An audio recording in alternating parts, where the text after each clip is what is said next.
আসসালামু আলাইকুম বন্ধুরা, কেমন আছেন সবাই? গতকালকে কুষ্টিয়ায় ডিসি অফিসে একটা মিটিং হয়।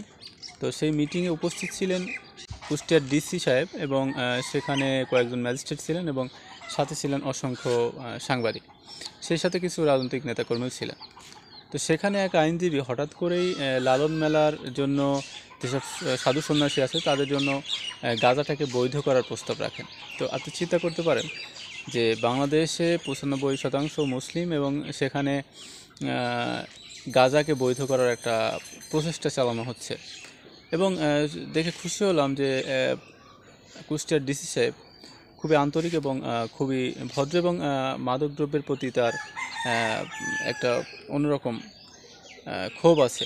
এবং তিনি কিন্তু সেই আইনজীবীকে প্রকটভাবে বা কঠিনভাবে ধোলাই দিলেন। কারণ বাংলাদেশে দিনের পর দিন কিন্তু এই যুবক যুবতীরা মাদকদ্রব্যের জন্যই ধ্বংস হয়ে যাচ্ছে। আর এই আইনজীবী মাদকদ্রব্যকে বৈধ করার জন্য প্রস্তাব রাখছিলেন এবং সেখানে কিন্তু কঠোর হস্তে বা কঠোরভাবে তাকে দমন করা হয়েছে। তো আমি খুবই খুশি।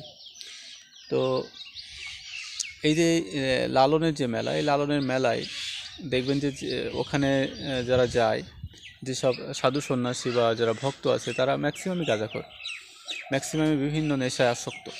তো দিনের পর দিন এই আস্তে আস্তে এদের সংস্পর্শে এসেই কিন্তু আমাদের যুবক যুবতীরা ধ্বংস হয়ে যাচ্ছে নেশায় পড়ে।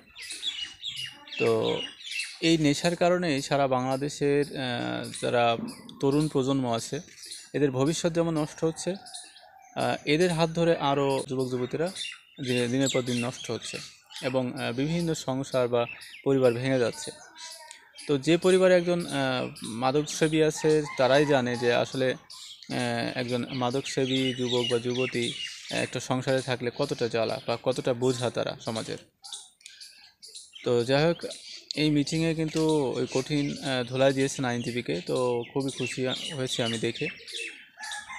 তো আসুন আমরা সবাই সচেতন হই এবং এই মাদক দ্রব্যকে যারা প্রমোট করে বা বৈধ করার চেষ্টা চালায় তাদেরকে কঠোর হস্তে দমন করি। তো আপনি আমার চ্যানেল নতুন হলে অবশ্যই চ্যানেলটি সাবস্ক্রাইব করে দেবেন এবং ভিডিওতে একটি লাইক দিয়ে ভিডিওটি শেয়ার করতে ভুলবেন না। ধন্যবাদ।